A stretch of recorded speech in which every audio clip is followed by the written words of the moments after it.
I think the writers must have actually cared about watching the earlier Bonds, and then were like, oh, this is the send-off. Let's make him human. And, I mean, a bit more so than he usually is. He's kind of flawed, but in this one, he's like, oh, it's the end of the road. So sad. Yeah. And I will also say, I am a sucker for endings when a franchise can actually conclude a story. Yeah. Oh, yeah. Like Star Wars. I love the fact that episode 6 ends the story. A lot of people are like, episode 6 is just episode 4 again. But to me, it ends the story. And that really puts it up on a pedestal for me. And I gotta say, I love this. At least the idea that the Daniel Craig reboot was a self-contained, complete universe. Yeah. I really like that.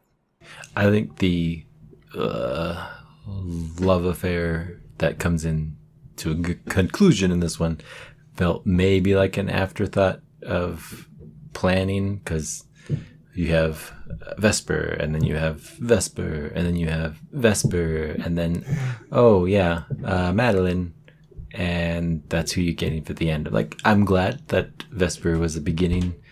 It kind of drug out to an end, and now we get someone else. And it's enjoyable. I like that.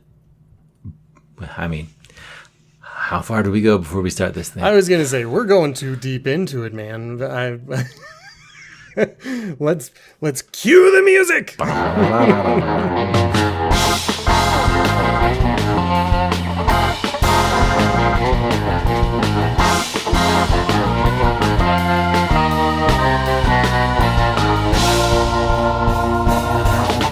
Hello and welcome to Potato Chip Pictures, the movie franchise review podcast, finishing our run, almost finishing the movies for the James Bond franchise. My name is B. Sammy Davis. And I'm Justin again.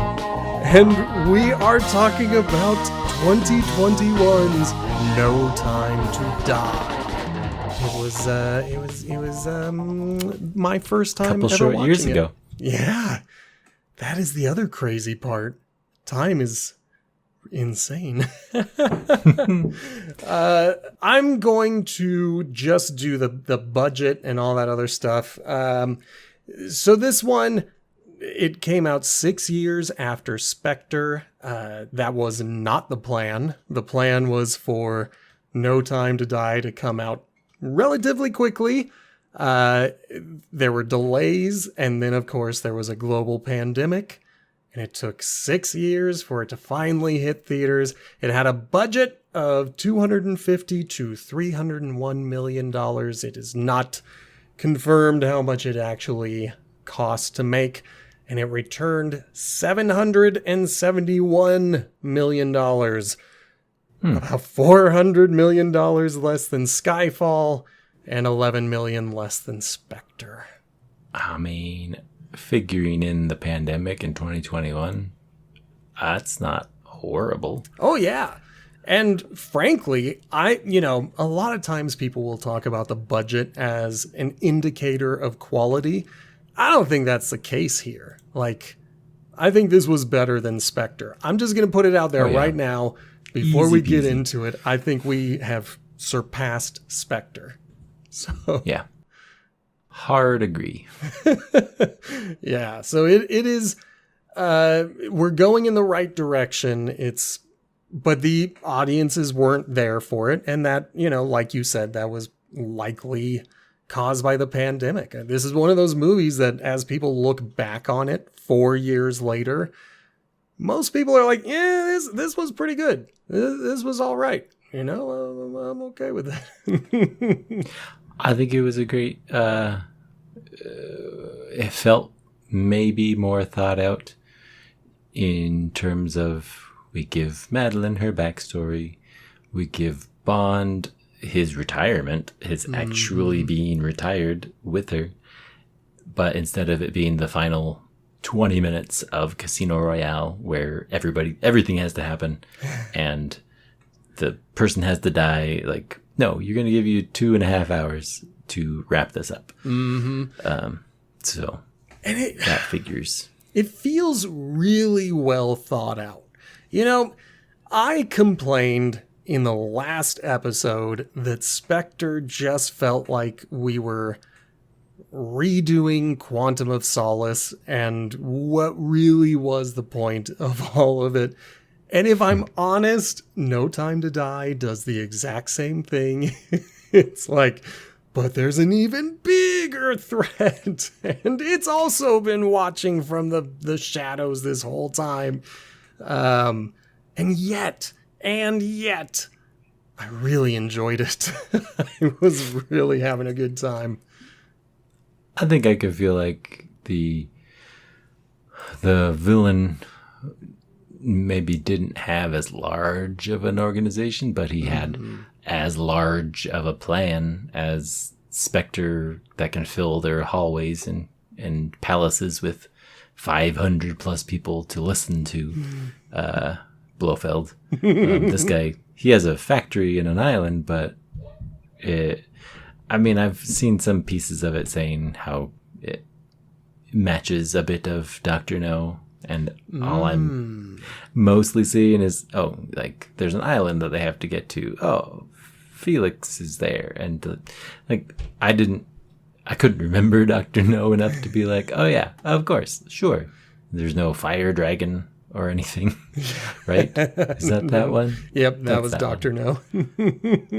It's got there is a dragon. Villain that is willing to discuss with Bond, maybe under duress, their similarities, and maybe doesn't say how much he respects Bond, but they discuss their shadow lives essentially. And that might be what I like about it. You know, I might be unfair to say it's an even bigger thing because, you know, you pointed it out exactly. He doesn't have an organization. He has employees. He's a lone figure. And so it's unfair of me to be like, it's bigger Spectre. Well, somehow he manages to kill this giant organization. So I think that is fair to say that feels bigger. Because, He feels like a larger than life presence, and yet he's so understated. I don't know. I may have a score that changes as I think about this movie. For how long it is, I think it's less tedious than, say, the transition in Skyfall. Like, I know that they have to get out to the Skyfall building, but it just took so long to get ready. It felt like to me. So this one's so long, but at least the acts are speedy, I feel like. Yeah, that'd be the word. Well, and I would love for you to lead this discussion again like last week, but I do have to say, once again, this franchise is like, hey, here's an intro that's everything to do with the movie. And yet I'm like, okay, it works. I'm fine with it. And I'm fine with the rest of the movie. The intro actually follows a retired Bond. I think that was a fun surprise because I don't think I really connected Spectre. I don't feel like I watched all of it before I tried watching No Time to Die, whenever that was. So his retirement last episode, I was like, oh, he actually left. Q's like, why are you here? Oh, he's actually retired. I hear you. And I understand, but I'm holding on to my guns. I still don't feel like that was the big choice on the bridge at the end of Spectre. All he did was not kill the guy. Like that. Yeah. That is not a retirement. I mean, sure. Officially, it's not like the end of this one where officially. Yeah.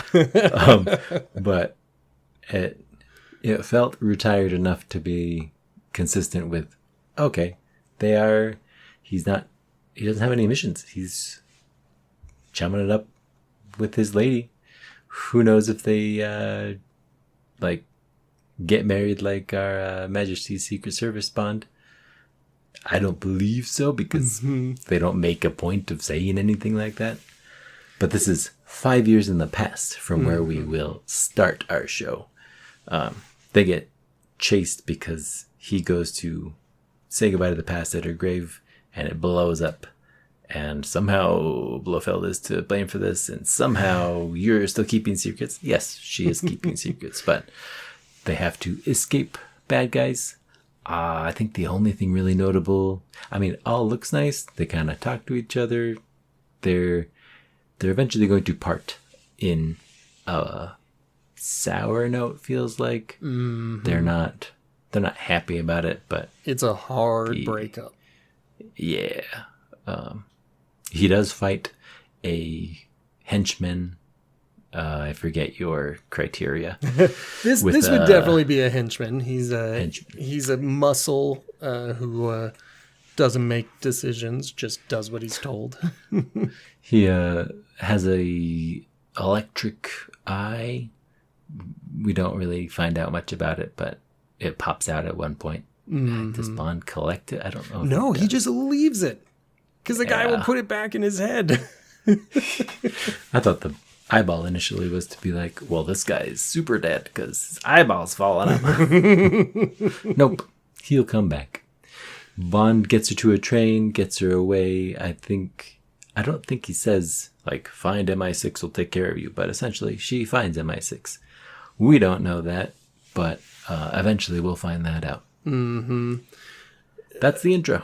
I mean, the only thing you missed from the intro was the flashback dream sequence from Madeline Swan, where she remembered the dude who tried to assassinate her father, and then she shot him. And it's a pretty compelling story. She really was pretty guarded with how much she told Bond in the last movie, based on what we saw.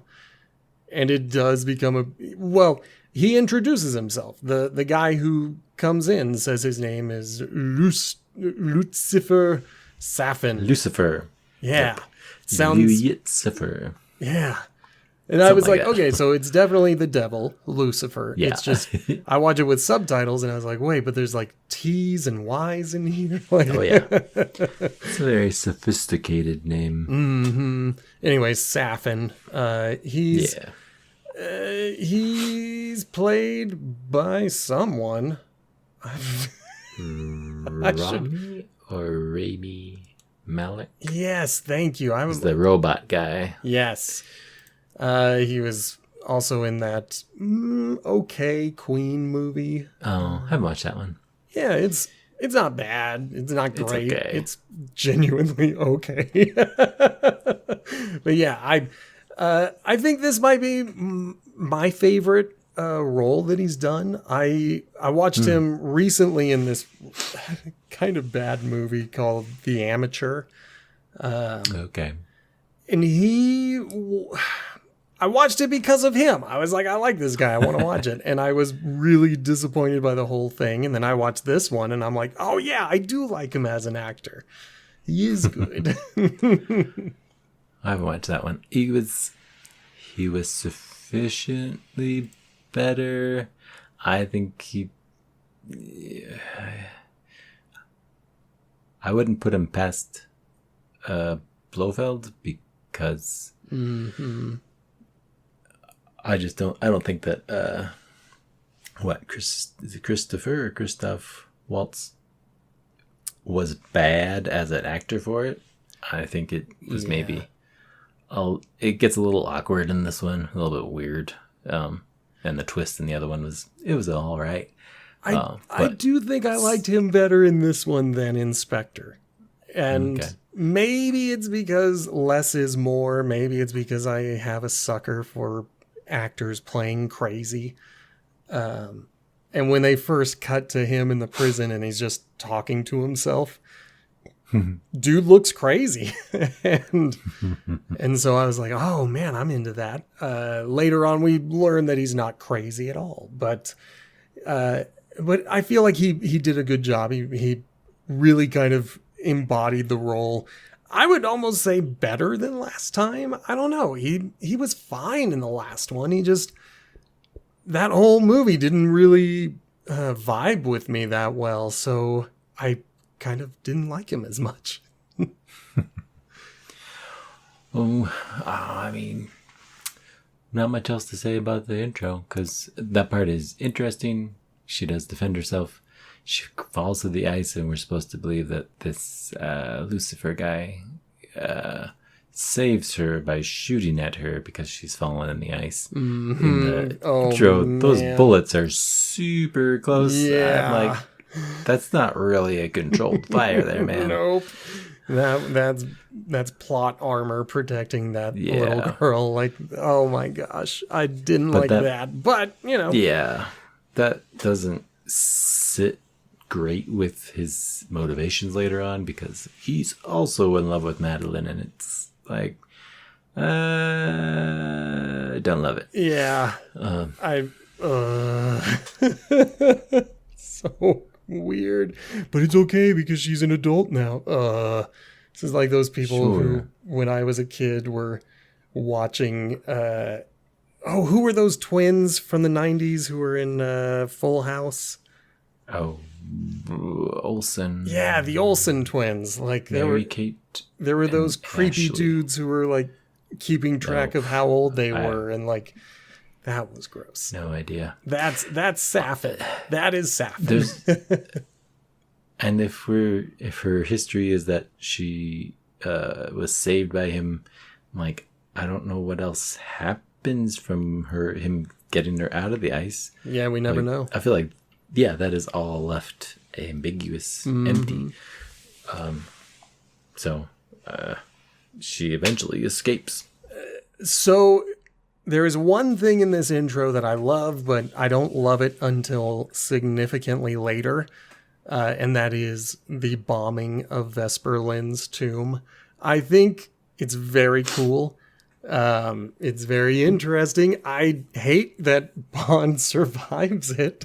Very close to that bomb. Exactly. Like, it did its job. It was effective. It's only magic that he survived. The movie has to happen, but that's the one thing I don't like about it. But later on, when it gets explained, I'm like, oh, that was chef's kiss.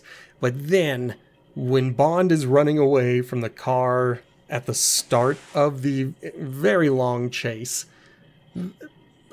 there's these little magical rocks on the bridge that are like perfectly sized for him to lay down and hide behind to avoid getting hit by the car. And it looks so silly.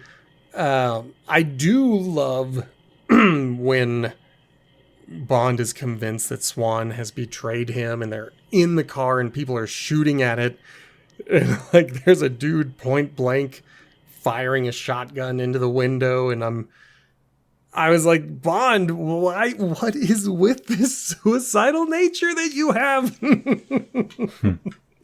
Just waiting for it to break through the glass. Yeah, it's strange. But, then he gets away and it's all exciting. But for me, those are the three things that really stand out as things that I'm like, I can't gloss over these. Like, the concept of the tomb bomb becomes incredible. But in the moment, like, the setup, you've got all these people working at the cemetery and they're like making phone calls, and so you're like, okay, clearly this is a Spectre operation. Yeah. And so when Bond's like, you betrayed me, it's like, okay, well, maybe like, if they are just there today, then yeah, maybe. But if they're there every single day, which is possible because this is Spectre, and Spectre is tedious like that. So Like, what? At what point would she have had time to betray you, Bond? Yeah, you guys have been together. Hanging out. But, you know, I like the breakup. I like when he puts her on the train, and it feels more like a heartbreak than anything from the last movie, I think I could say. I have to ask, can you say the chorus to whatever the music is after the intro? I'm like, I have it on muted in the background looking at the scenes as they go by, and I have no idea what music is between that scene and the next. I remember it was a ballad. It was a little bit more, like there were a few more instruments than the last movie, but we were right back into ballad territory. I remember really being disappointed by it because I was like, all right, I guess Bond is now dramas, and that's what we're going to tell through our music. And now I'm thinking about it, and I'm like, I don't remember Billie Eilish's No Time to Die. Like, I don't know what it sounds like. Right. It sounds like Billie Eilish's music. Yes. I think that's... I mean, when you... Like, Adele's song sounds like Adele's music, but at least I remember Skyfall. Yeah. The It Sam fits. Smith one, it sounds like his music, but at least I remember how whiny it was. I am blank on her version of a Bond music. I mean, obviously, we're going to... So, next week is going to be our wrap-up episode, and part of that is going to be looking at all of the intro songs and rating them. But as I think about it now, I'm sitting here like... Obviously, I'm going to hear it again, but I cannot for the life of me think what it sounds like or if my mind will change. I can hear her saying No Time to Die in a very breathy, low-spoken sentence. Yeah, maybe she'll say duh in there. No like time the bad guys. to die. Duh. do do do do do do do do. Well, that's my review of that song. Like, okay. I laughed. It passed, and I don't remember it. Yeah, I don't. Same. Don't like it. Not my favorite. 2 out of 10 because I can't remember if it was actually bad. Wasn't aggressively bad. Exactly. It's not so bad that I know it's bad. Like, we just don't remember anything about it. I laughed out loud when you absolutely called that shot at the end of last week's episode of saying, maybe they'll say like 5 years later. And sure enough, they said 5 years later. Bond has been, who knows, doing what? Apparently, he's just chilling out, being retired. He really liked what he was doing at the end, or at the beginning of Skyfall when he was faking his death. He was having a great time on that beach, and he was like, I'm gonna do that again, just this time without a bullet. Yeah, he does do that again. But 5 years later, we have to go to a mega virus research facility for a mega virus to get stolen. I think the chit chat between the coworkers of who eventually is the bad guy is fine. It's nice and brief. Introduces us to I don't know, would you call it bullying situation, but he's fed up with his coworkers and willing to sell a virus bullying. to bad guys. It's 100% workplace bullying, and that doesn't justify Obruchev's selling. Yeah, like he's smallpox. definitely like, quit your job. Like, if you work in a toxic environment and they're not going to do anything about it, you're a genius. Go work somewhere else. Like, Yeah. But apparently his new employer wanted him to steal from his old employer, so he has to stay on the clock for a few more weeks. I don't think that,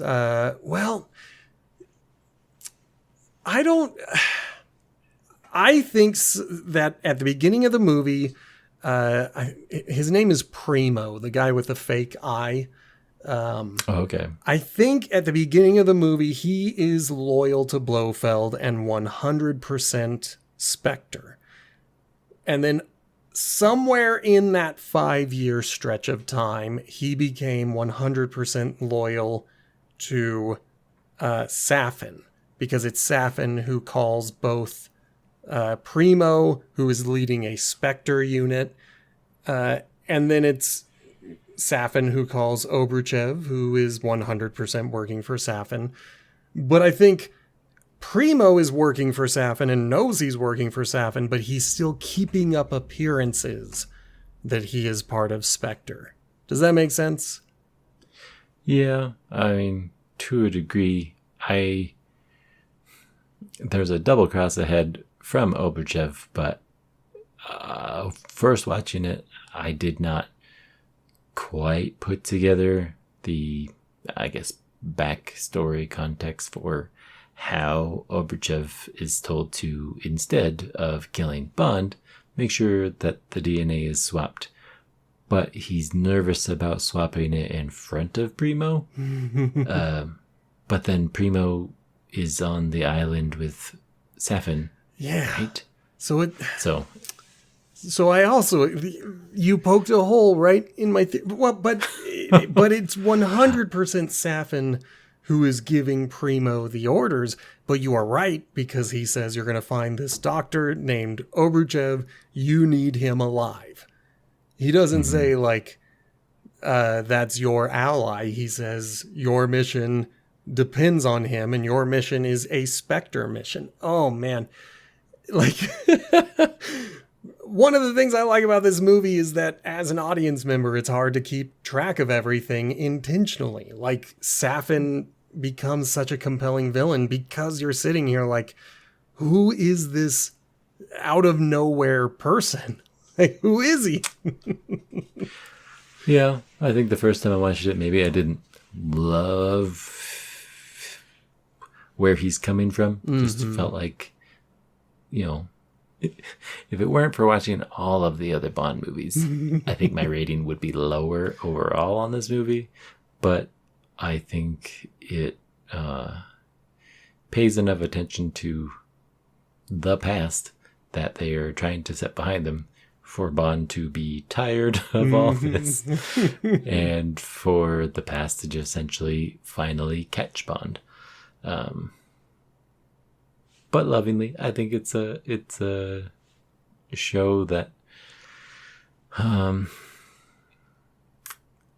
doesn't quite care to fill us in on all the villain's plans, versus Bond is circling the drain, and here is most of the emotions and inner world of Bond that we can fit into 2.5 hours.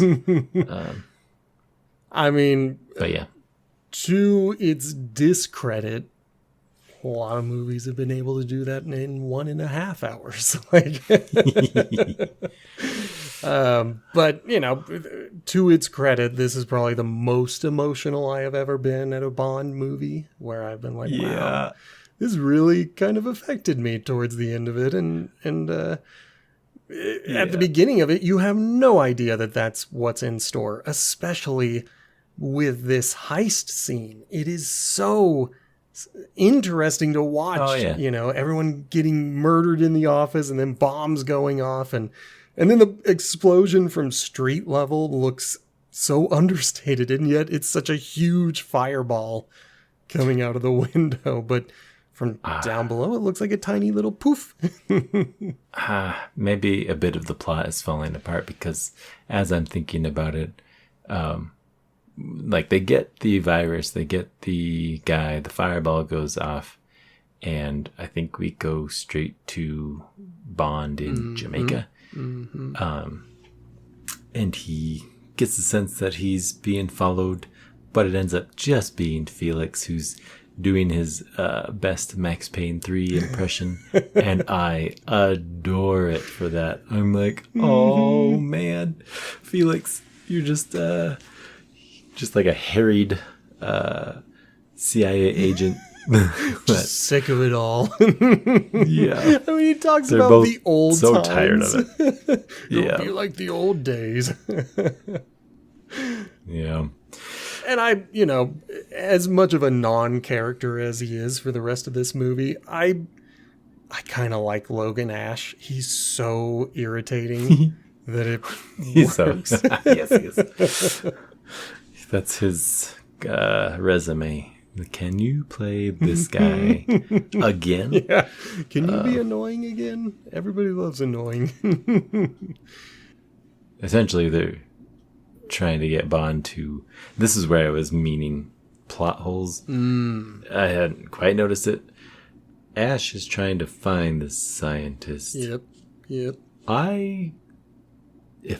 I recall incorrectly, Ash is from what? The State Department. But isn't he...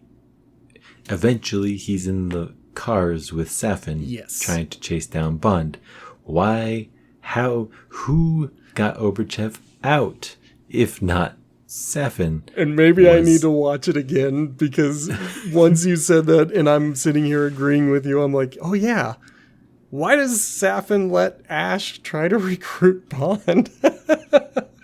Why does he have to get, like, the scientist got out, Bond finds the scientist, but who had the scientist? Spectre?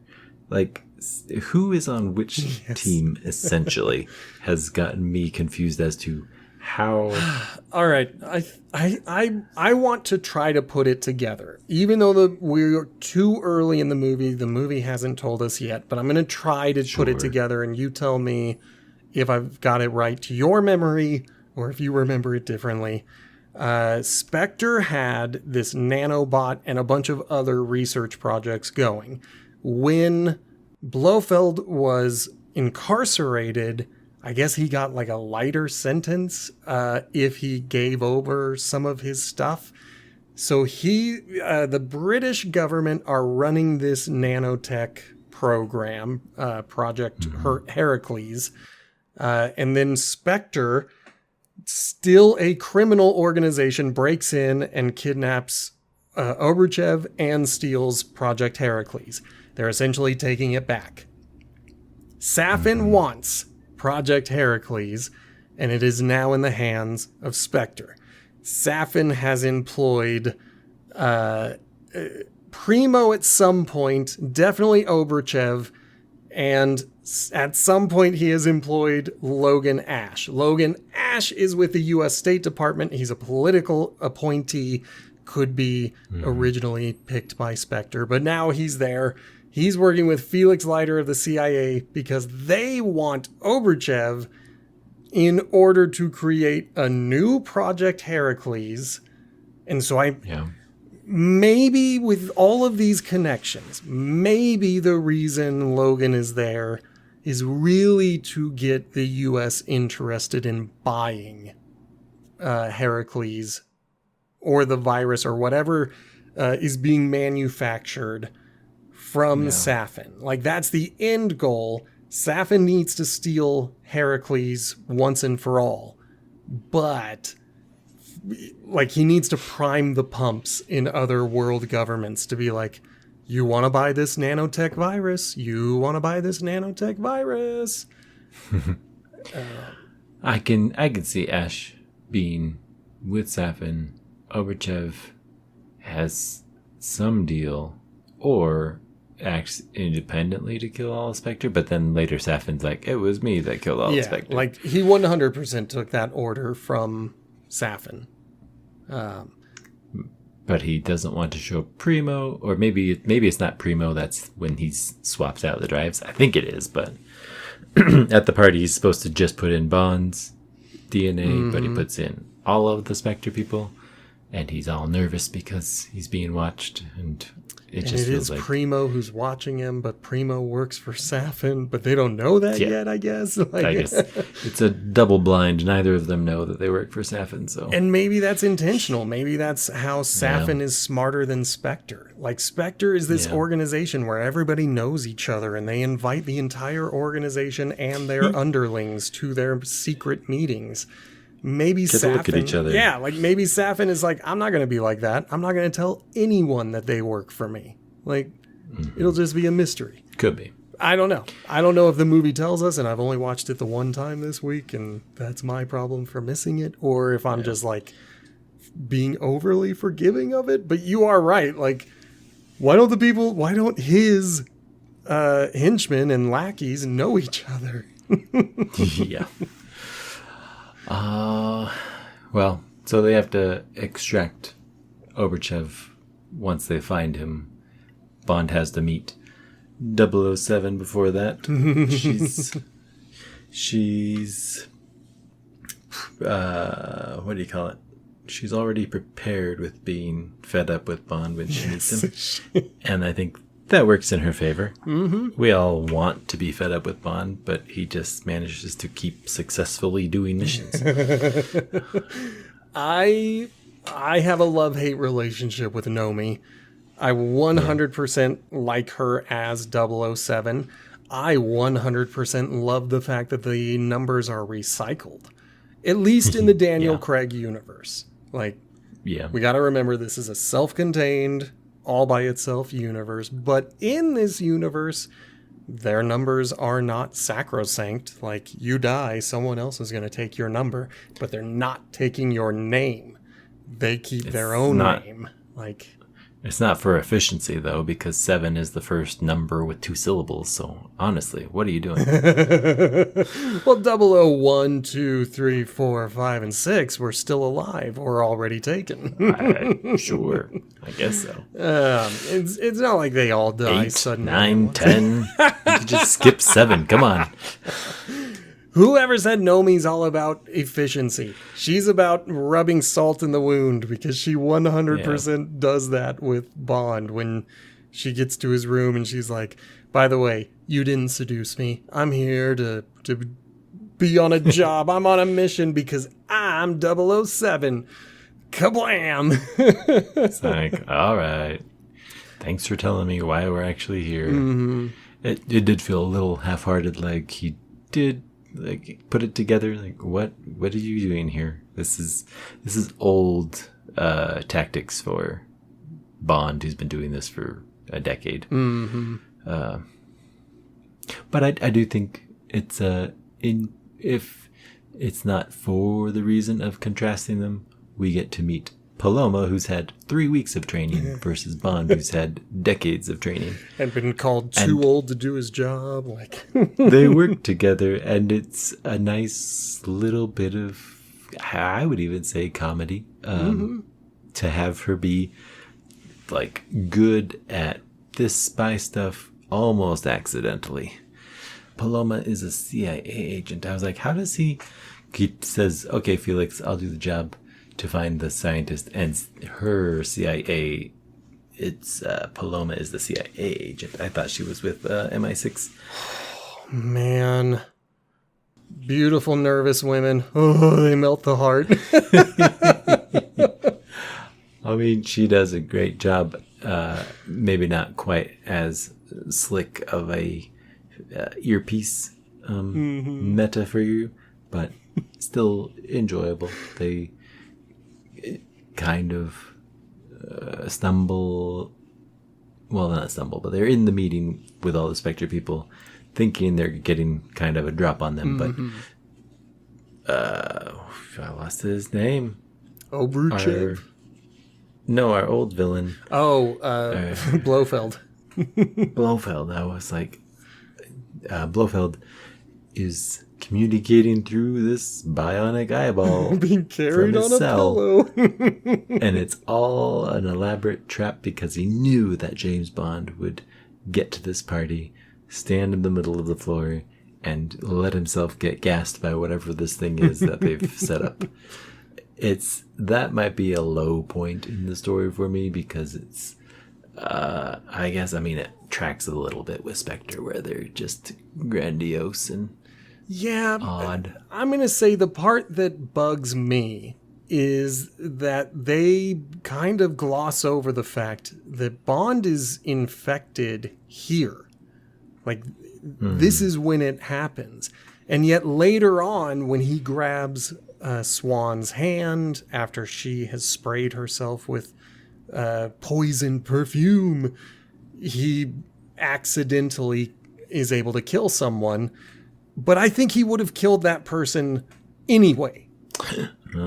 Just by touching. I can see that. Like, I think this is where he has been infected. But the movie's going to make it sound like he gets infected later, but dude was gassed with everybody else in the room. Paloma was also infected. Like, Obruchev is infected. Primo is infected. Everyone in that room is infected now. But the DNA only targeted those ones, but apparently the DNA didn't include Blofeld, as we assume, because Safin has to give Madeline a different thing on her hand to kill Blofeld. But I'm like, if he had everybody else's DNA, I feel like the scientist would have been like, oh, and we also want to kill Blofeld. Well, and that's where I'm thinking it was included. They just had to get Heracles in there. Like, it's not necessarily that they had to reprogram it again. They just didn't know that Bond would be in there. Bond was... Yeah, they didn't know Bond was going to be going. So they had to infect someone else. But that would have been interesting, but maybe it was a bit of a jump to assume the audience would get that. Yeah, I'll give you that. I can see why a movie would have to really tell us that that's happening. But now we're done with Paloma. She was in a bunch of the pictures or posters for the movies, and she's barely in the movie. I think she gets a great 20 minutes. Yeah, it's a really fantastic little bit of the movie with her, but oh boy, I wish I had more. I wish we got so much more. She is... Woo! I'm going to say it again for like the umpteenth time on this series. She's the most beautiful woman I've ever seen.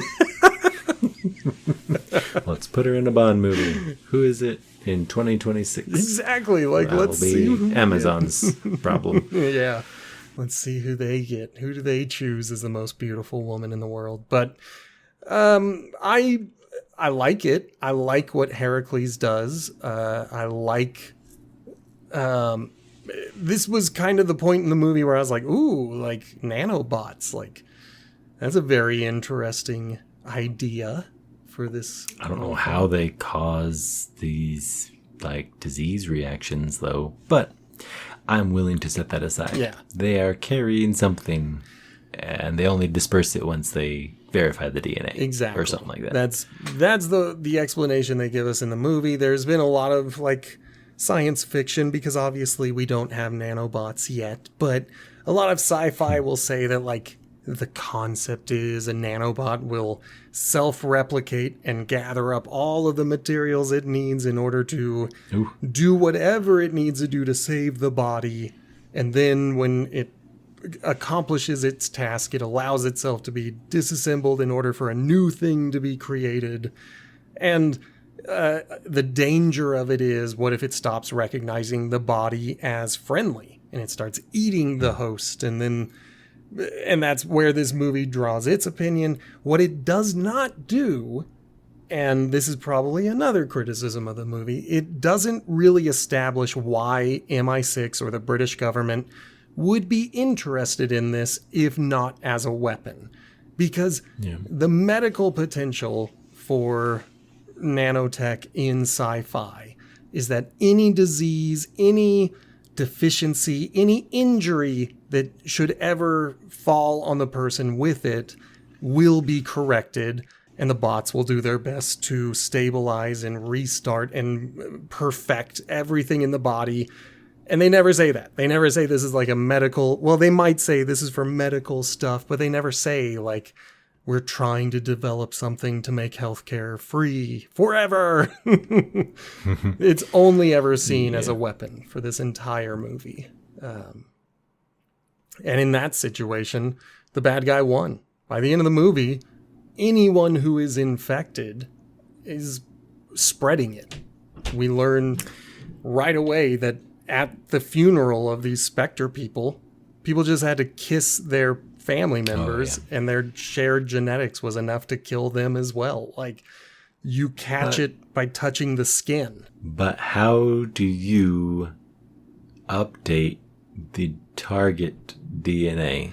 once you've released these nanobots. Plot hole above all else, because okay, they're released with DNA, cool. So though that set will target those people, but then they can spread after the person's dead, even though the body is completely inert. But if you want them to stop killing all those people that are descendants, like, how do you do that? Or what if you do you want make a to new kill swarm every time? Yeah, that's what I was going to say. Like, if you want to kill new people, do you have to create a new version of Project Heracles that targets a new set of DNA? Like, it's hand waved away. Yeah. We don't need to figure out how you get a software update to these nanobot killers.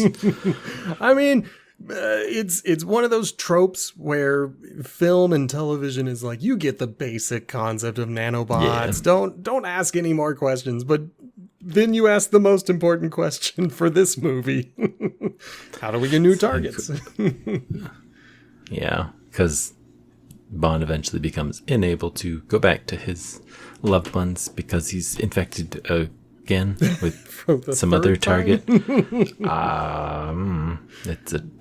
will target their DNA. Okay, but this was a new batch. Okay, all right.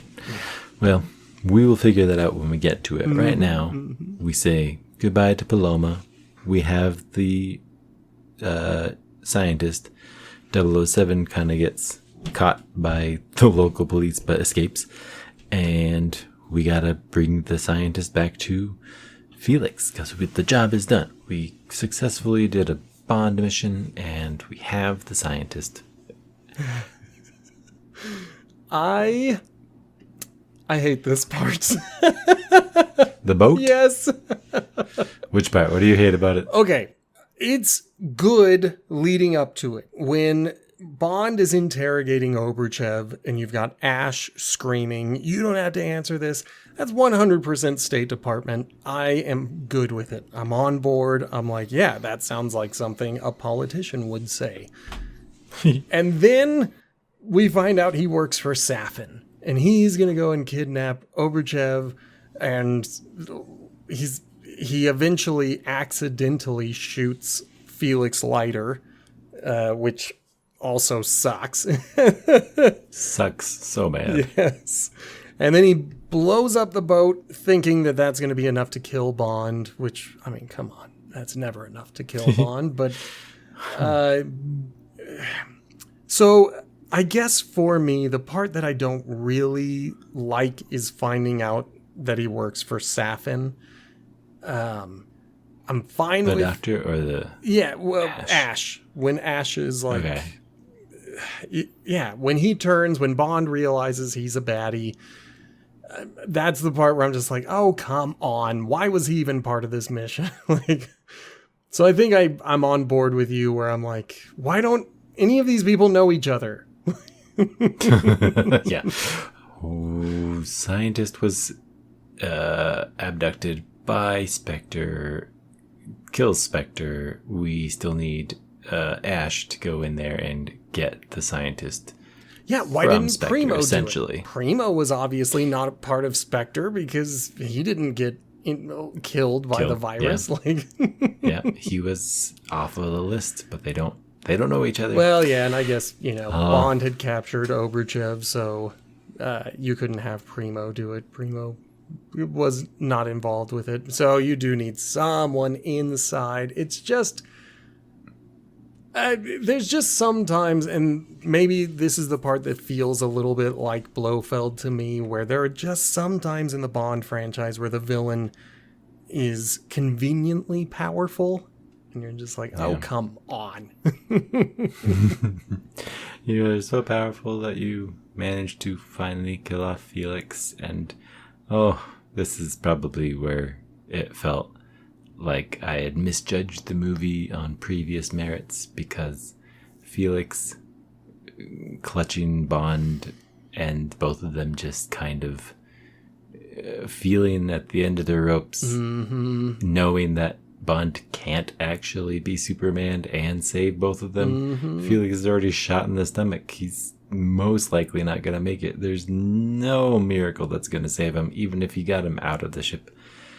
because like there's a life raft that Bond ends up. It's Leiter who has to be like, let me go. Like, this is the end. Yeah. Like, like it was pretty emotional. And that's what you get with Jeffrey Wright. He's so good. I felt like it was a great, a whole person in Bond where they did meet in Casino Royale and they are leaving eventually together. In this movie, a whole arc of this, it kind of was the same with Mathis. Yeah. But this one felt a little bit nicer to be, because it felt worse.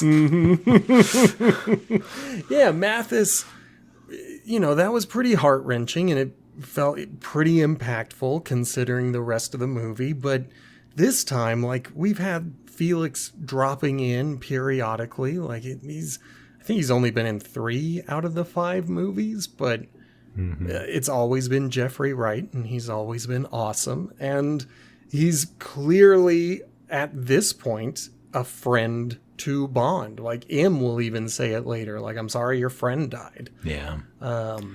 Yeah. But yeah, I really like it. I like it a lot. So...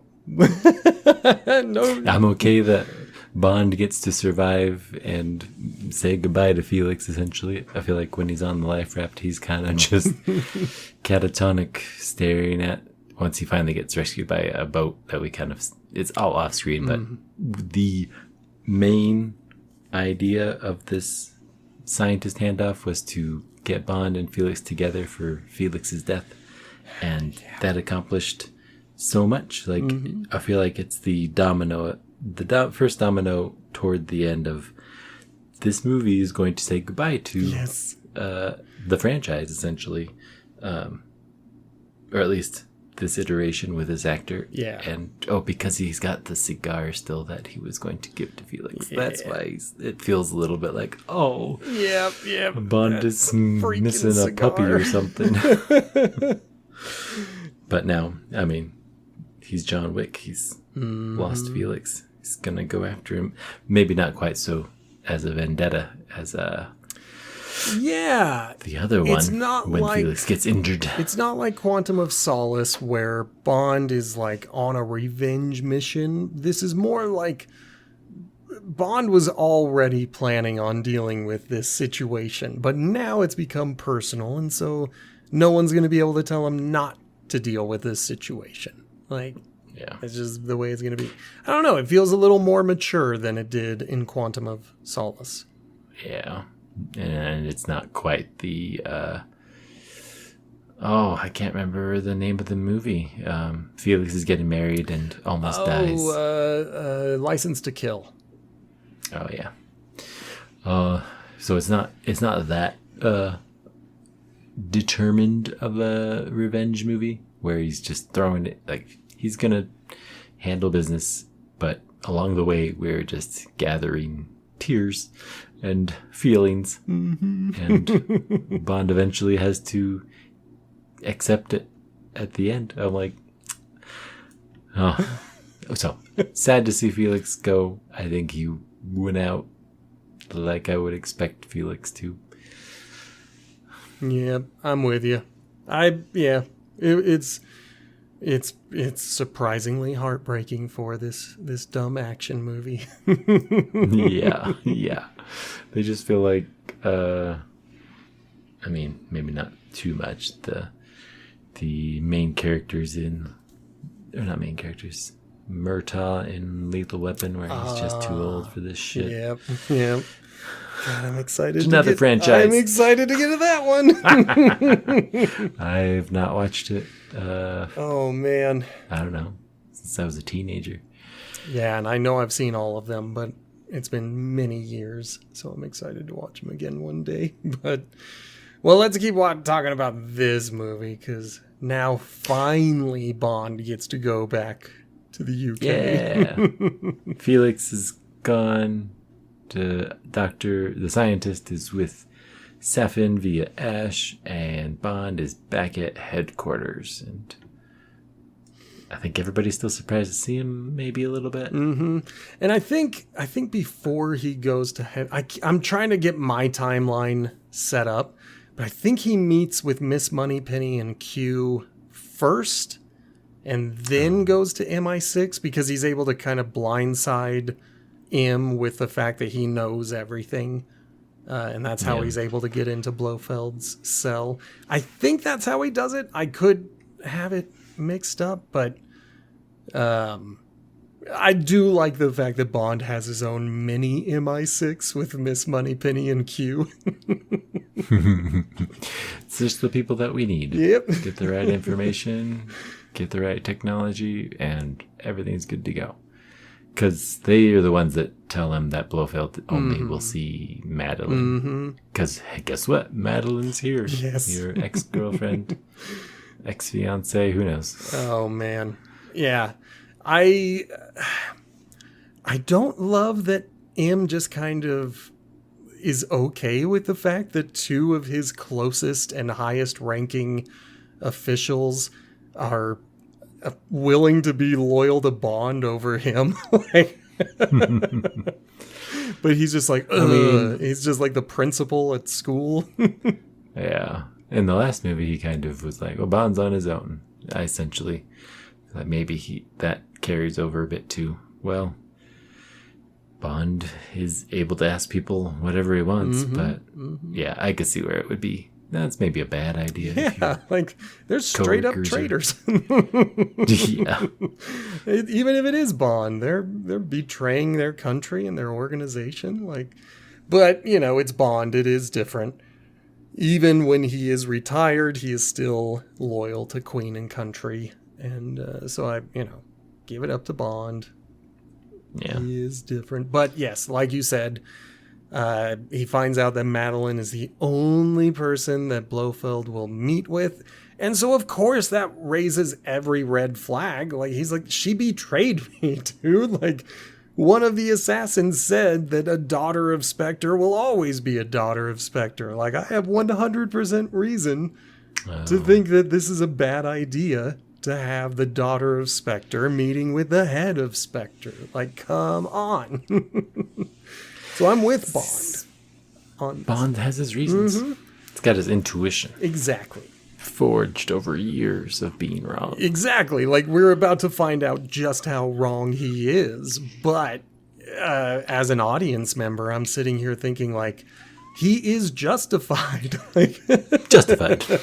Yeah. Based on what the movie has shown me, like, everything he's saying and feeling, it tracks. It just turns out the movie wasn't showing us everything. And that's pretty brilliant.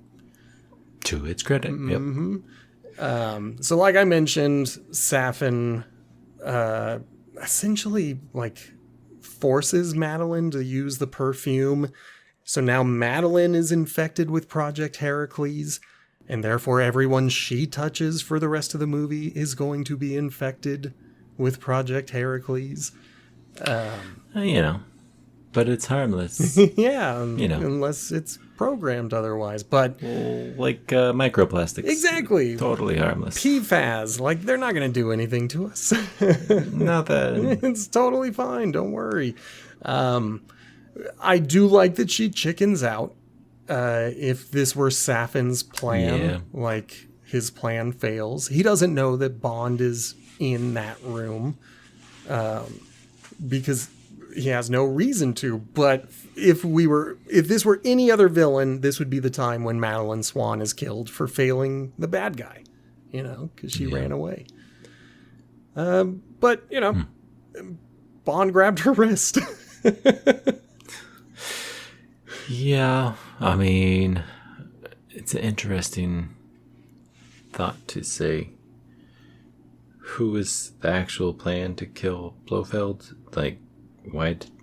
I don't know. They go to Blofeld to speak with him. I'm trying to remember why they need information from him. Like, he's the last person alive from Spectre. What enemies did you have? You had 500 like who's trying to assassins, kill you? But who would try to kill you? I'm trying to remember why he needed to meet with Blofeld because because it is weird that, like, he would think Blofeld would know who's trying to kill him, because anyone that Spectre failed to kill is a potential suspect. So I don't know why Wiki Blofeld says would they're know. trying to find out where Oberchev had was taken with the nanobots. I'm not sure. I'm not sold that the movie tells us to think that Blofeld was the man that took Oberchev, because Blofeld was Spectre. Like, I guess on Bond's side, they haven't heard of another villain, so I guess that's their only villain that could go to for information. Gotta Sure. be Okay. someone from Spectre, someone who's making a play for power, maybe. Like, I don't know. I forgive a lot of it because I absolutely love when Blofeld volunteers the information that they had booby-trapped Vesper's tomb years ago. Like, right after she died. It has been waiting for him to trigger that bomb forever. And it just so happened that this was the time he decided to go. And then it... Finally. Yeah, like, he's like, Blofeld is just reveling in the fact that he was able to not only really mess up Bond psychologically, but he killed their relationship, him and Swan. Blofeld accidentally caused a breakup, and he's so proud of that. He's like, wow, I can't believe that it worked so well. And of course, eventually Bond will grab Blofeld by the neck, and that's all it takes. He's dead. Yep. That's all it takes. See, and I'm reading the wiki as we go along, and I see that even the wiki says that when Bond grabs Madeline's arm or wrist, that's when he infects himself. And I'm still gonna say, when he was gassed a few scenes ago, With all the other Spectre agents, DNA nanobots. it's not like the nanobots ignored him. They went into his bloodstream in order to... would they? Yeah, like, they have to inspect the DNA to know who to kill and not kill. Like, why wouldn't Blofeld be in that list, that data set? exactly. He's part of Spectre. Put everybody in Spectre on that data set. Unless Safin is so tedious that he's like, Oberchev, target every member of Spectre except Blofeld. We're going to get him separately with a better virus. That's why he goes to meet with Madeline, which apparently happens before Bond shows up at Blofeld's place. So we backtrack a little bit to hear more about Safin, and I feel like he tells the story of Madeline's dad killing his family, which was Mr. White killing Safin's family. So he came back for revenge, which is the intro of this movie. But then we see him talk about saving the little girl, which was Madeline, and she gets essentially, she puts it all together that, oh, this is the guy. Yeah. I couldn't tell from his face. He gives her the mask, and then she puts it all together. I'm like, but look at his face. I was going to say, his face looks the same. I guess after he saved the little girl, he just walked away because he had a mask on for the entire intro. Yeah. So he saves her, but then what is she like? I'm a little lost in her backstory. I mean, they don't tell us. They don't. Yeah. We will forever be lost. How long did he stay with her? Because that doesn't make a lot of sense. I think the only way it works is if he leaves immediately after rescuing the child and then deciding to watch her the same way he watches everyone else, because he's just a voyeur until he gets a bunch of power. That's the only way it makes sense in my head, because otherwise she would have recognized his face. Because the little bit of the mask that gets broken off reveals some of his scarring. So his scarring existed ever since she first met him. So she would have recognized him if she ever saw his full face. But I guess it's not.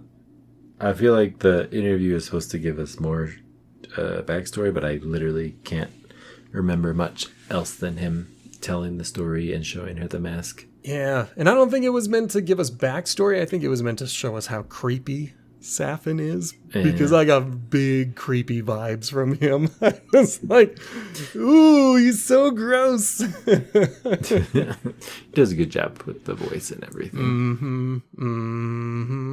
But yeah, that does, one of the things that Blofeld tells Bond, jumping back to where we were, was that this whole time Madeline has been in love with Bond, even after they broke up. She never moved on. Oh. Yeah. Because he's been asking her those questions when they meet. I don't know. Yeah. I guess somehow they're comfortable enough with each other that she's willing to get relationship advice from the biggest criminal in the world. Somehow the Emperor returned. Yeah. And he knows all these things. Yeah.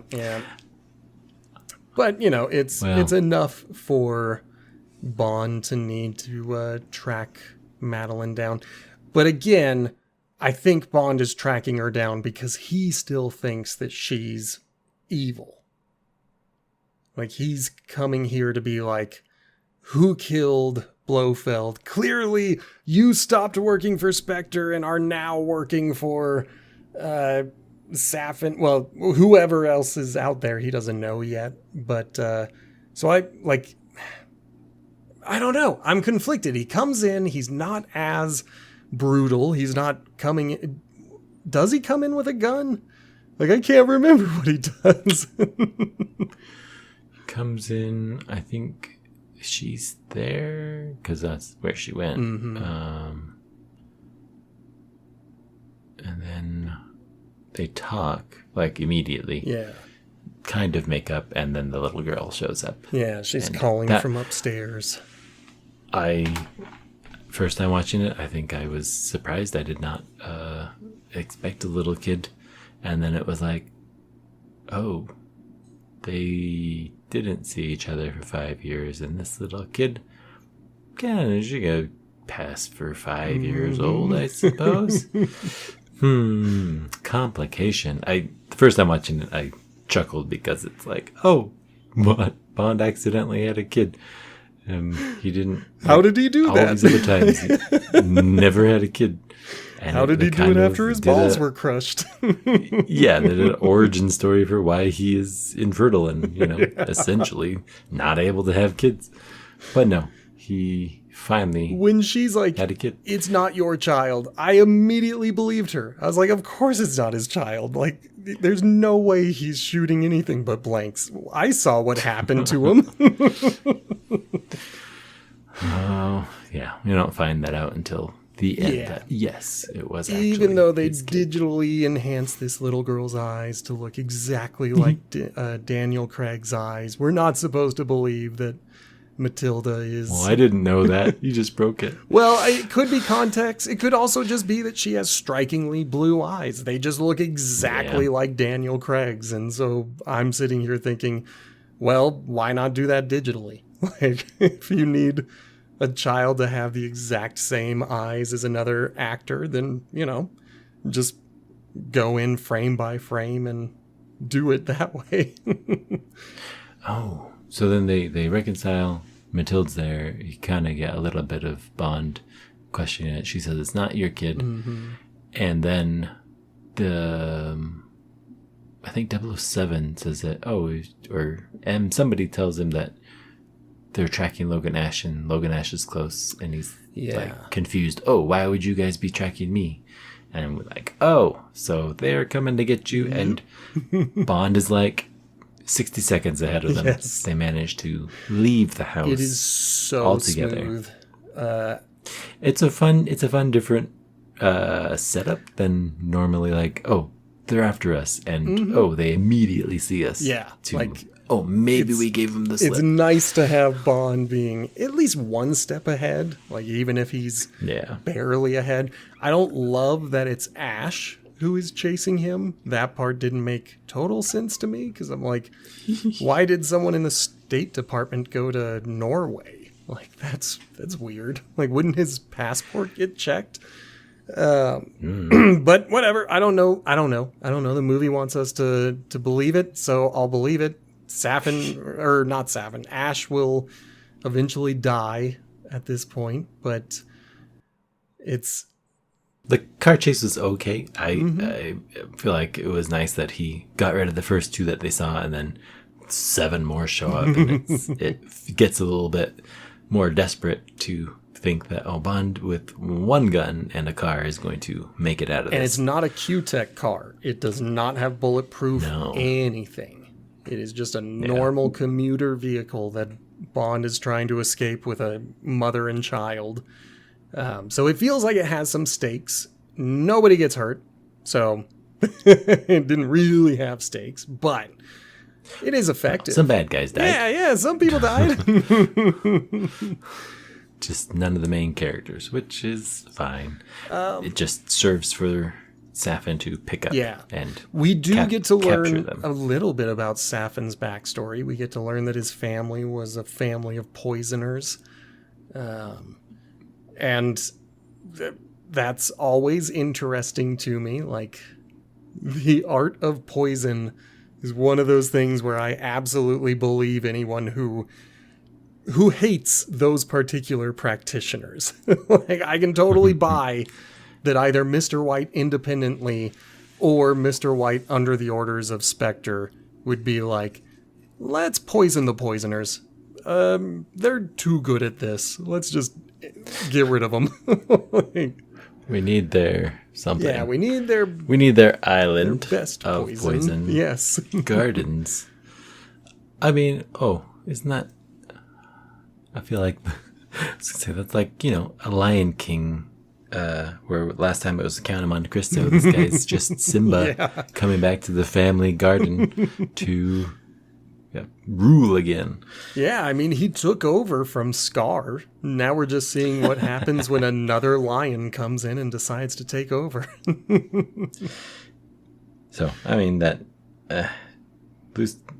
Safin still is just mostly creepy, and poison kind of fits with the nanobot, so, I'm okay with it. He's not... Until they talk together about how similar they are, I don't feel like he's a super villain. He just has access to the things. Yeah, he just feels overly powerful, but not particularly super. Yeah, not strong in the sense that I think in the last one, in Quantum of Solace, once Bond gets one-on-one with bad guy from Quantum Solace, whatever, Green, he beats him up real easy. Yes. Same thing with this one. Unless you got a gun and the drop on Bond, he's going to beat you in a melee fight. Yeah, you are not prepared to go one-on-one with Bond in any situation. I do like that Safin is able to capture Madeline and Matilda, if only because we need to have some kind of stakes. Like, if it's just that Safin is alone on this island, then we'll just bomb it. Just bomb it until there is no more island and it is just sea again.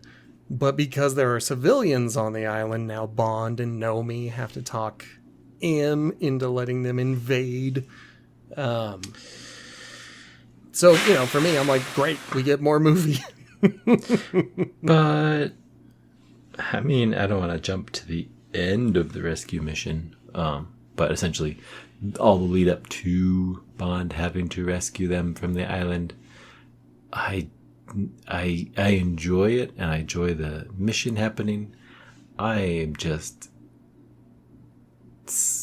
lost when he has to go open the sunroof again for the missile silos. And I think I know what you're talking about, and I feel like he doesn't have to, I don't know. He gets the drop on Bond. The bad guy gets the drop on Bond. But that's jumping ahead. Yes. I'm prepared to say I don't love how we end the rescue mission. I'm okay with it, but let's do the rescue mission. Because the first thing I need to point out, and I should have pointed this out maybe in the last movie, we were told Q is afraid of flying in Skyfall. Like, that was the reason why Miss Moneypenny had to go and deliver, like, one more gadget to Bond, was because Q was too afraid to fly. And then, like, now he's literally in the plane An airplane. when the back door is going to open, and he's totally calm. Like, he's more upset about his papers being blown around. And I'm just like, this dude is afraid of flying. Why did we give up on that characterization within one movie and just never address it again? Oh, we all forgot about it.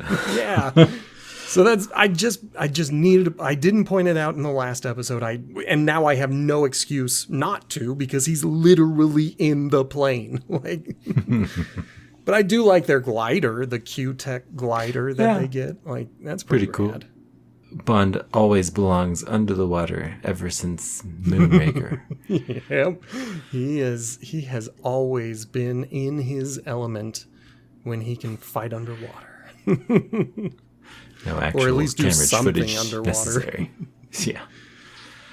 Yeah, I like the infiltration. I like the jet. I don't understand how no one sees it, but I guess if it's a very bare bones operation, you probably don't have that many exterior guards, especially ones looking at the sky. But it's not every day that you see this black object fly from the sky and crash into the water. Like, I would think that would get someone's attention, but it got no one's attention. It just disappeared. We approached from the right direction of this island. Yeah, the perfect blind spot that also happened to be an opening right inside. Yeah. And because this is an old World War II Japanese base, they've got some infrastructure already built in, much of it in disrepair, including this submarine launching bay that they get into. I like the disrepair. I like the arches that are kind of at an angle and look like they're falling apart. I don't know. Makes it feel like Alcatraz in the rock. Yeah, like It's not actually in use, but we're using it. Yeah, like, that part I like. I like when things that have been abandoned have suddenly been reclaimed, but not refinished or touched at all. Just now we're using it as is. So I like the design of some of this stuff that we're going to see. I like the giant imposing room, the hallway that we go into immediately to, find our control room. It's got like mostly shadow, but then like nice rectangles of light, but they're talking. Yeah, that's a nice little You got all these people in hazmat suits in the water and walking around. Working on the poison, I guess. Yep. Okay, my part of the movie that I don't understand is why poison? Like, they're making a nanobot virus.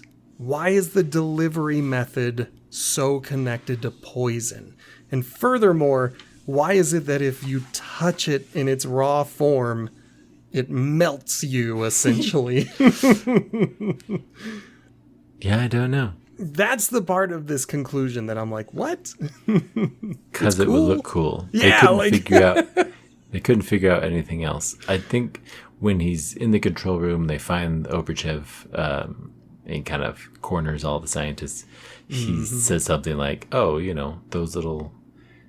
The water, whatever that those people are tending to is the farm, and in here is the factory where they actually make the nanobots or process them down. The farming activity, whatever's there, is poisonous, not necessarily the end result nanobots. It's just the hay. I don't know. Okay, I will live with that.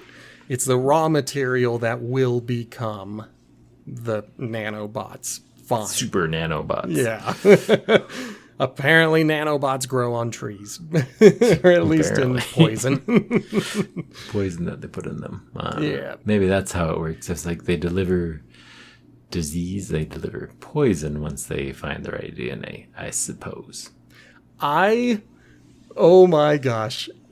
There's one little trope that I kind of dislike, and that's when you have to suddenly make a bad guy more of a bad guy to somehow justify why you need to kill him.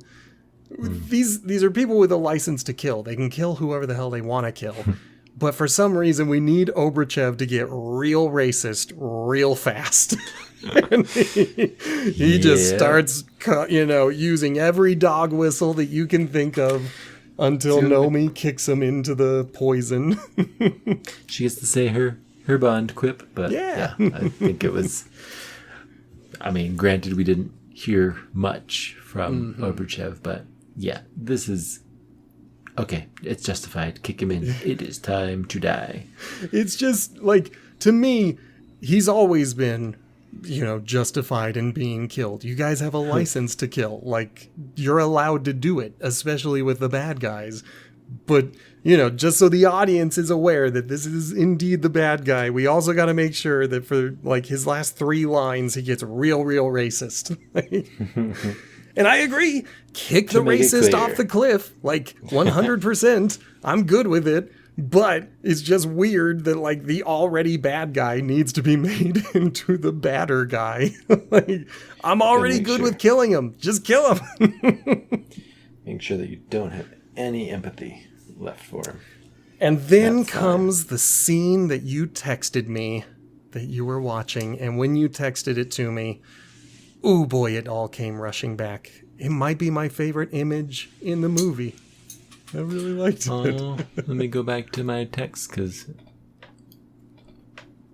I'm trying to remember.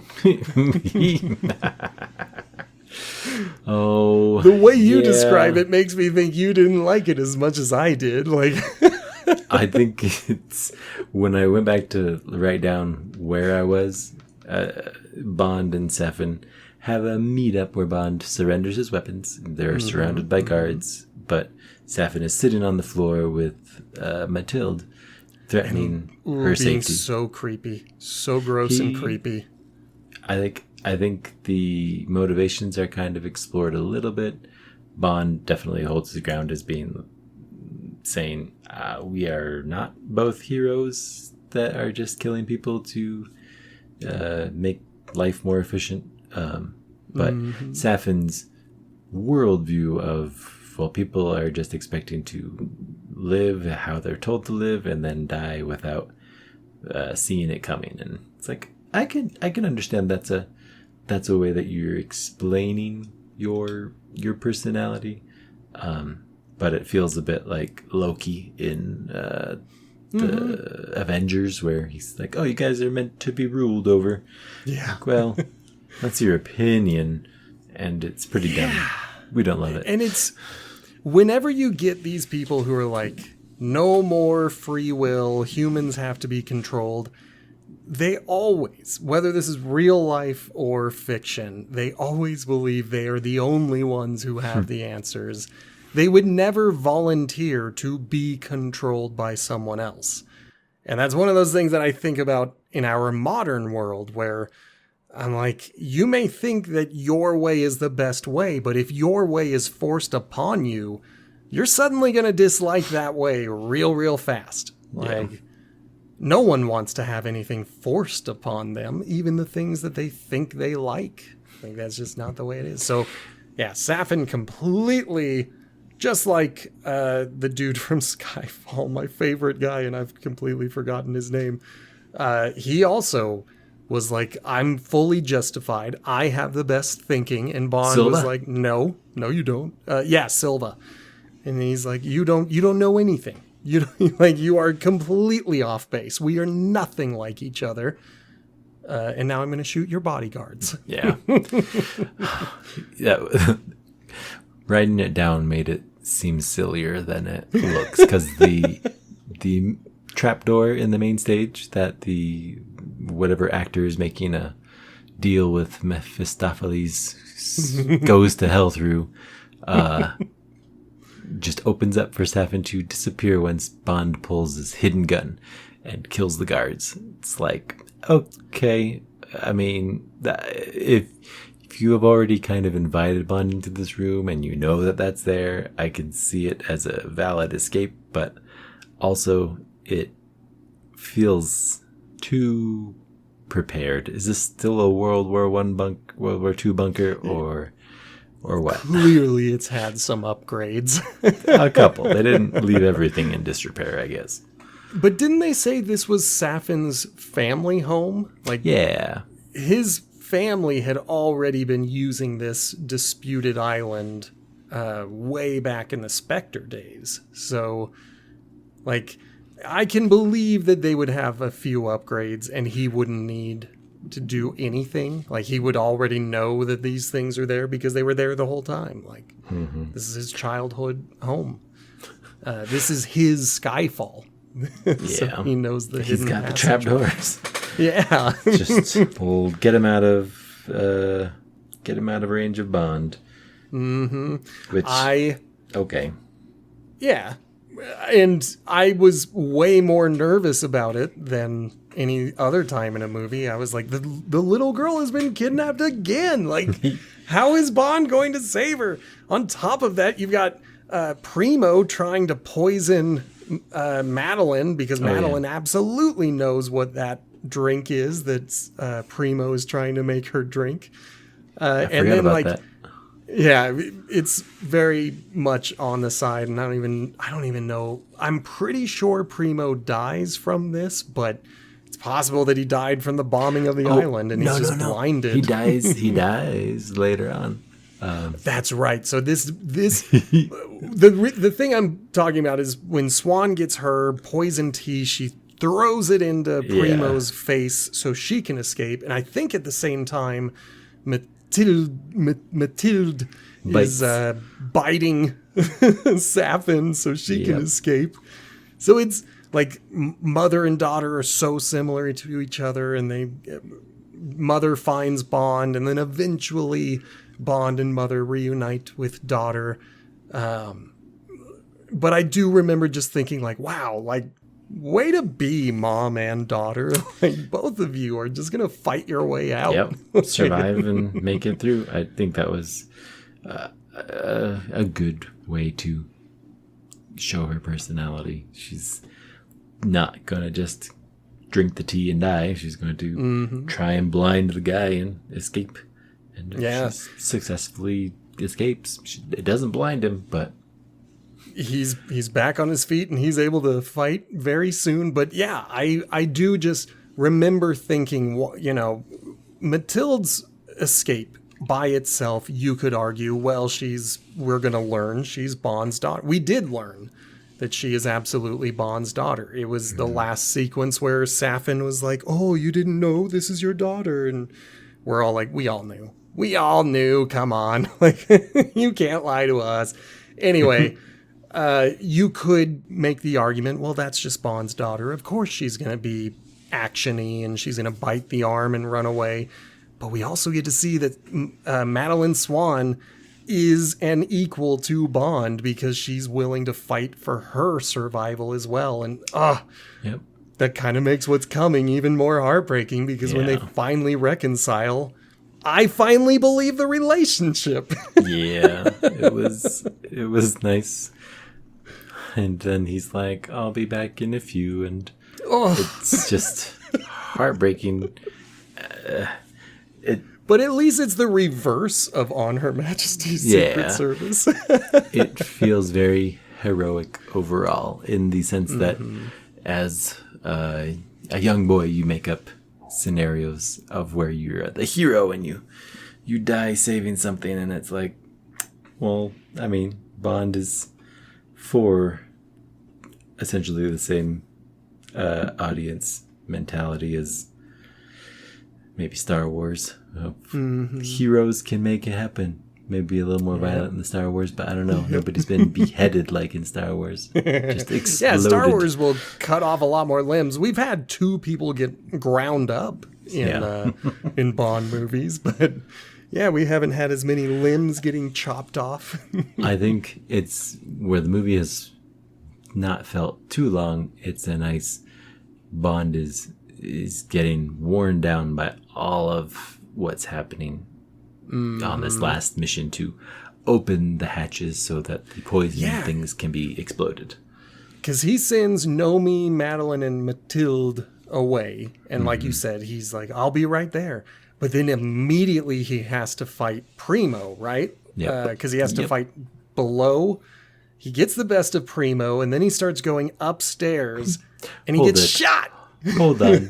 He gets the best of Primo because of an EMP watch from Q that explodes his bionic eye, killing him. I forgot about the exploding eye, and I can't believe I forgot about what a wonderful death for a Bond movie.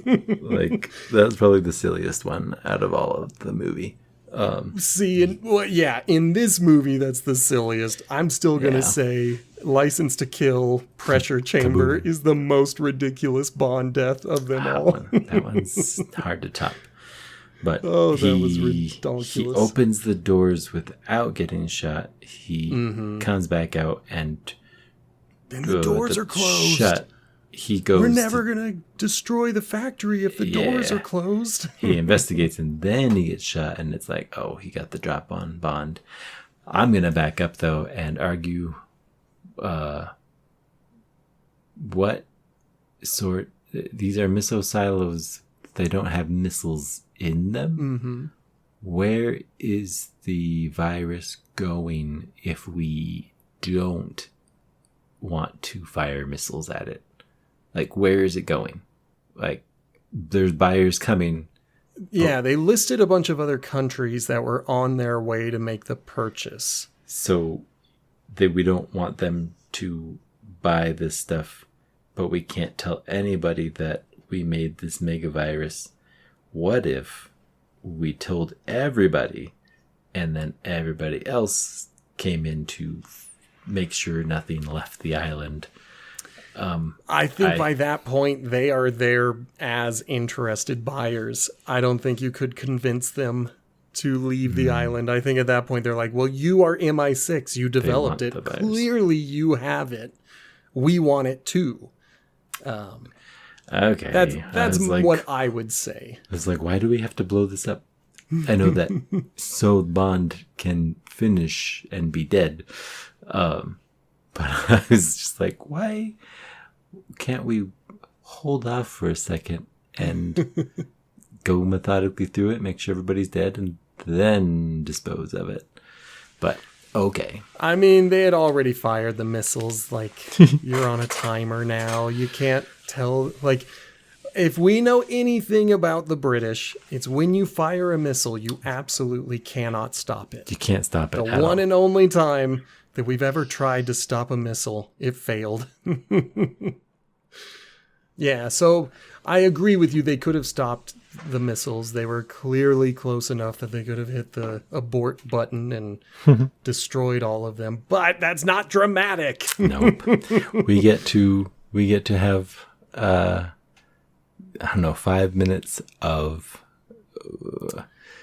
acceptance. I missed something. The fight with Safin is See, but there's something that I'm reading in the wiki that I missed in the viewing of the movie, and I'm going to have to watch the movie again to verify it.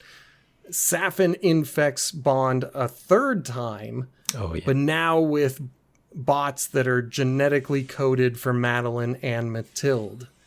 So Bond cannot ever be reunited with them. And we know there's no cure. They've kept telling us over and over and over again. Right now. These bots were invented. Go into quarantine, live in prison in MI6 while Q works around the clock. Yeah. Developing a cure. Video calls and stuff. That's where it's like, okay, Bond has accepted that he's kind of bleeding out from getting shot by Safin, and he's at least not fast enough to run away anymore. Yeah.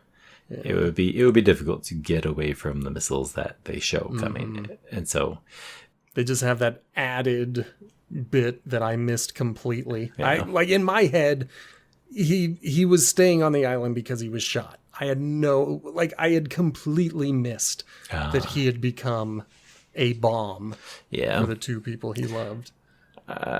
That's like it. It makes sense in this being his final movie as the actor, so I couldn't be like, well, just let him get away. Like he did have his time away with this woman that he loves, and it's a hero's death where he gets to call one last time. And I do think the acceptance and reaction of Q and Bond being just like in each other's ear for however many years might have been as emotional as him talking with Madeline, because Q is just up in an airplane and completely helpless to do anything that we like.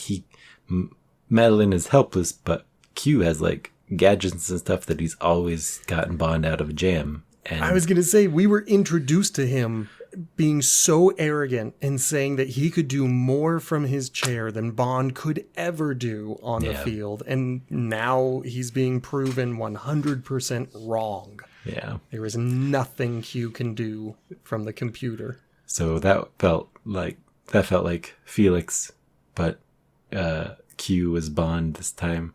Like, well, gotta let him go. And oh man. And then the conversation with Madeline also worked for me. Like it worked for me, and I was shocked. I was genuinely shocked that they killed Bond. Because the missile strike, there is no ambiguity. No. He is in that explosion. Yeah. Bond is 100% dead at this point in the movie. It just feels impossible, though. Like, it really does. Like, what if he just snuck out of the explosion somehow? Or if he was blown off the island into the water and survived just like he did at the beginning of the movie. Like, sure. He's been blown up many times in this arc of movies. Yeah. I think it was fitting, and I think it's supposed to be sad, and it was. It worked for me. I was sad. I wasn't crying. Like this wasn't by any means a truly deeply emotional movie for me, but I really was like, wow, like that was really effective for a dumb Bond movie. Like I've watched 24 of these things and have never felt anything but like, ooh, that was cool, or that was kind of dumb. Yeah. And now I'm like, wow, that was really kind of emotional. Yeah, I think it was a nice to see how the rest of the team reacts, and how Madeline and Mathilde kind of accept all of this stuff that Bond essentially did for them to help them survive, and let's get to that epilogue to do. Okay. Because the epilogue, like you just essentially mentioned the two parts of the epilogue. Like, yeah, we've got the people who are watching it happen live, but I want to go beyond that.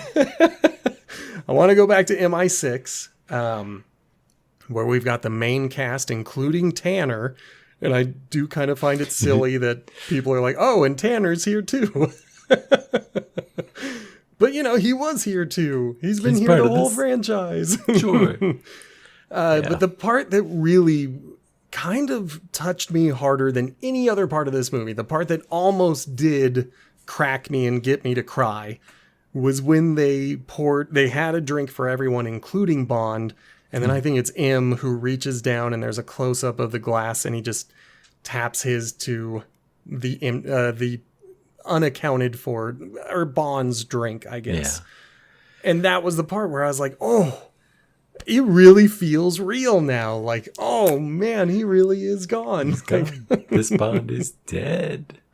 100% dead. Yeah, we still have a 007 in this universe, but James Bond is a dead man, and I felt it most when M clinked his drink to Bond's drink. Oh, I'm feeling it now. Like, and then the final with Madeline and Mathilde driving together. The road almost felt like the opening road in Quantum of Solace, but it is the opening road from the beginning of this movie where Bond is with her. But it is a curvy road, and I will say, just because we had just had that MI6 scene, and then we're watching a car driving, in my head I was like, ooh, we're going to see that somehow Bond made it. And, he's there, he is. But somehow. No, it's just Madeline and Mathilde in that car. Heart-wrenching. Yeah. But, she's going to tell the story of James Bond. I do think that, for the most part, most funerals and remembrances just kind of gloss over maybe our flaws. So this one essentially is, for all of the bad parts of Bond, all of the and Bonds. There were a lot of them. There were a lot. Oh boy, we've got lists. He saved the day at the end, and everybody is safe and healthy. And it's and that's his hero's journey. It's an interesting, enjoyable way to end it.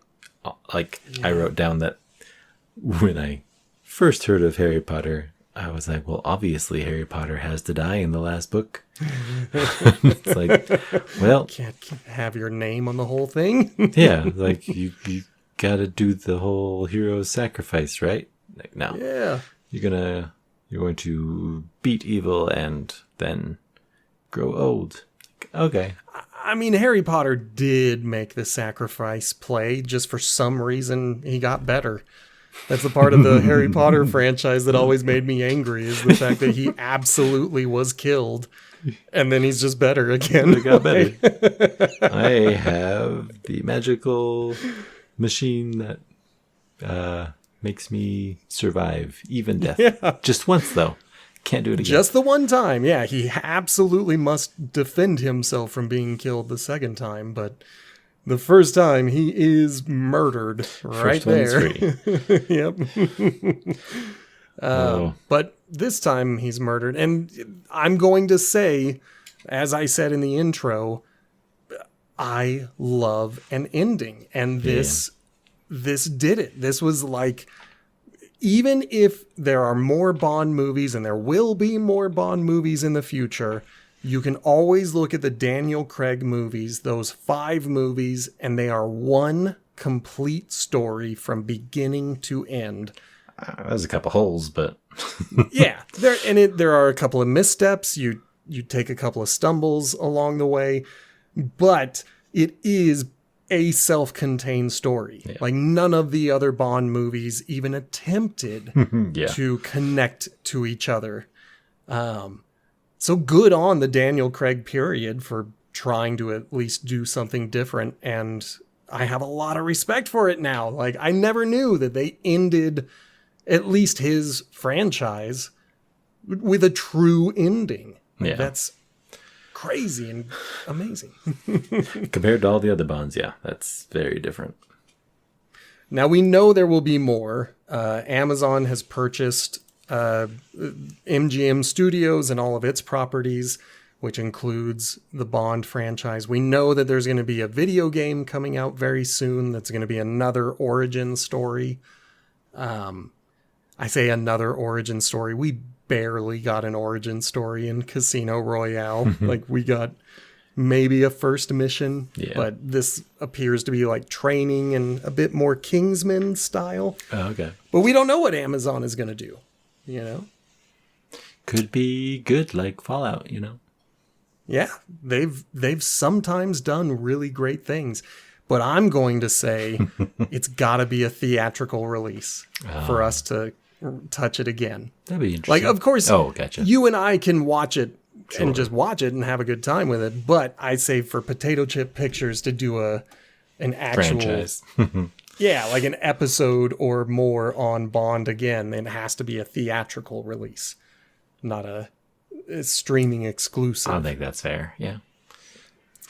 I would watch a streaming exclusive. Don't get me wrong, Amazon. I am fully on board. I'm just not going to put it on the podcast. Yeah.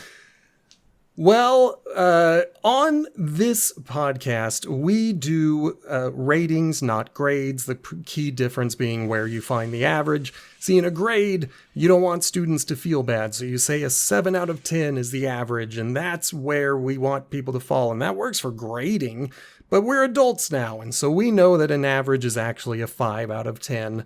So when we say a movie is 5 out of 10, we're not saying it's a bad movie. We're saying it's right in the middle. Good, bad, doesn't matter. It's average. It's right there. It says what it does on the 10. It's a 5 out of 10. So with that in mind, let's go back to it. Justin, why don't you go first this time and tell me, on a scale of 1 to 10, where would you put No Time to Die? It'd be really hard to rank it the same as Casino Royale because I have like actual reasons why I enjoy Casino Royale, just the plot and the acts and how everything happens. This one, I think I enjoy it because it fits what it needs to in the time that it has, and it's got a lot of time. So I would rank it above, I think, all the other ones except for Casino. So I'll go with a 7 for my rating. Any other things that we missed that you want to throw in there to justify it? I think I'm still confused as to who is on what side of who, because the backstabbing doesn't quite pan out with Primo knowing Safin's plan. Yes. And it could just all be that Safin kept it to himself. Sure. But I feel like Casino, everybody had their motivation and it was unimpeachable. Everybody was after the money for this or that reason. And here, and even though Primo is just like a henchman, could have used maybe a bit more explanation of that. I don't think it was necessary, but trying to pin down who is doing what for why,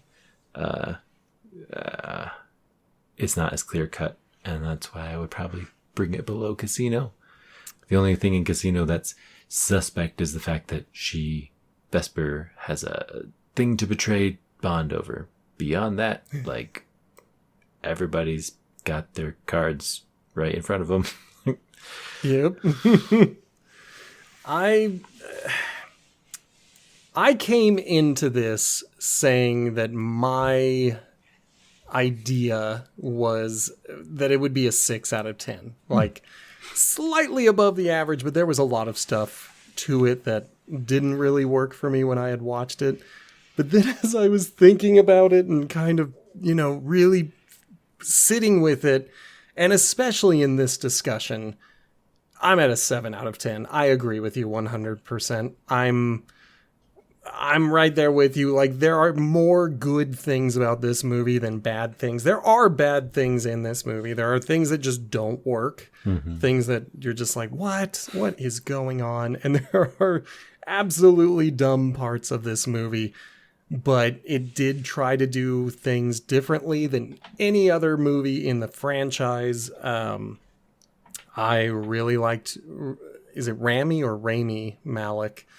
I liked Safin as a villain. I think he's my second favorite in the Daniel Craig era. He just worked for me.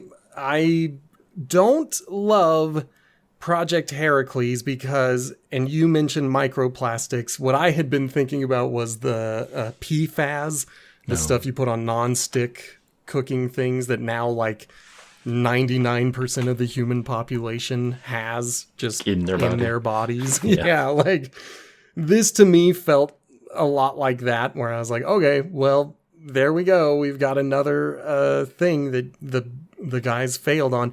And same with the last movie. Like, once Nine Eyes happens and you've got a universal watch, like a machine to watch everyone, even though you have taken out Spectre, it's not like the world governments are going to be like, all right, now we got to shut down this project. No, they're just going to do it again.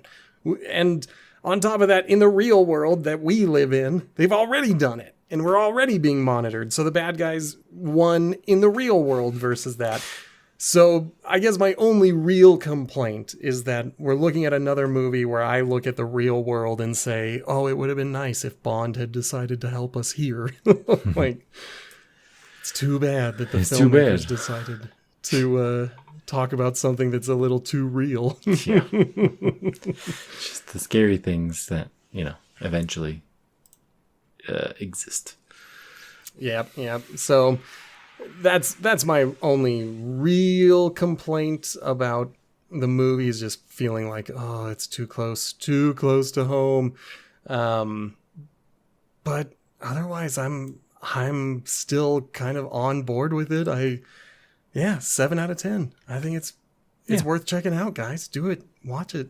I might have been a little biased after having watched 20 plus of these movies, just because it felt like, oh, Bond is finally tired of this, but it all kind of connects with Daniel Craig, his Bond being just through the ringer from first movie to the last. Yep. He has had the roughest of all of the Bonds. Like, he's had the most brutal, he's had the torture sequences. The only other Bond who has ever been tortured has been Pierce Brosnan. Oh yeah. And Bond has been tortured twice. Like, we had Sean Connery almost get lasered to death, but that's the closest we've had to him being tortured. I think he's my favorite Bond. I think Daniel Craig is my top Bond. That's an easy call to make. Yeah. Yeah. There's just something about a self-contained universe that's just really fantastic. But we're not going to get into our micro ratings. Show average is 7. Should be pretty obvious. Both of us were 7s. Guess what? It's a 7. 7. I'm going to send you a list of stuff that we're going to kind of rate and review, and then anything else you want to talk about for the franchise, we can talk about. Yeah. Because what we're going to do with every franchise that we review is do a final wrap-up episode, Just a way to look back at the franchise as a whole and be like, what did we like? What did we not like? And I'm excited to do that for the first time with a 25. All of these options. All the things to go back through, but at least they won't be 2 hours total. I think it'll be fun. I'm sitting here thinking there's a very real possibility of having another 2-hour wrap up because there's so many things in this franchise. Whereas if we do something that's only like 2 or 3 movies, the wrap up might only be an hour, like if that. Like, there just won't be enough to talk about. Gotcha. Well, but this has had a lot of ups and downs. We'll do that one too. Yeah. Oh boy. Well, we've made it through 25 movies. Wow. Guys, we skipped 2 unofficial Bond movies. I have only ever seen the first Casino Royale, and I don't remember much about it except that I hated it. And that might be why I don't remember anything about it. I think it was 1967, maybe 66 when Casino Royale came out. The first one. It would be interesting to see what is in it, but yeah. Yeah, it's definitely nothing like the Daniel Craig movie. But yeah, and then Never Say Never Again, we skipped as well. That was the Sean Connery's return in the 1980s when he played a very old James Bond who was supposed to be retired. I haven't watched it, so I can't speak to it, but it sounds as though that's what they were doing with Skyfall, where they were like, you're too old to do this. Yeah. All right. I guess I can say the last things. On whatever podcasting platform you are listening, why don't you give us a rating or a review, like, subscribe, whatever it is that allows you to interact on the platform. If you want to tell other people that you liked this, that helps them know that they might like it. If you want to help us out even more, share the episodes in particular with your friends or loved ones. If you hated the episode, share them with your enemies. Make them suffer. Mwahaha. And then if you want to check out the shorts, we post those to YouTube, TikTok, and Instagram. You can check those out to see. Someone did point out, and I can't remember their name. Perhaps I should look it up. But someone pointed out that I was wrong about roulette in that it's not just red and black. There are, I think, 2 greens.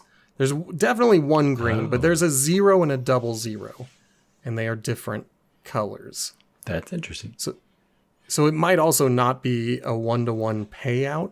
Again, I don't play roulette. I don't really gamble. I mean, I imagine that it somehow should favor the house, but I don't know what that way that is. We'll have to look at the comment. Yeah, that was James 252158182. Gotta love those numbers. But thank you for the comment over there on TikTok. I don't know the payouts still. Don't really care. I'm more of a blackjack guy myself because it's easy to do algebra or basic math in my head. All right. Well, I guess the first time, because we're never going to say this, I think, unless you want to. But Potato Chip Pictures will return in, I guess, a wrap-up.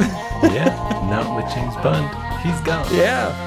This movie did end with a James Bond will return. I did specifically look for that.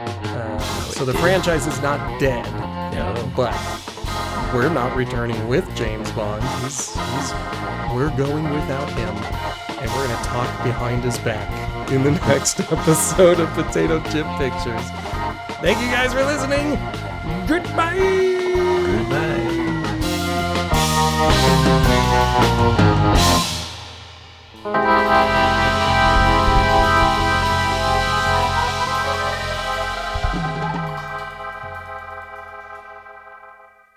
It's going to be weird not watching a movie this week. I think I'll be fine with it.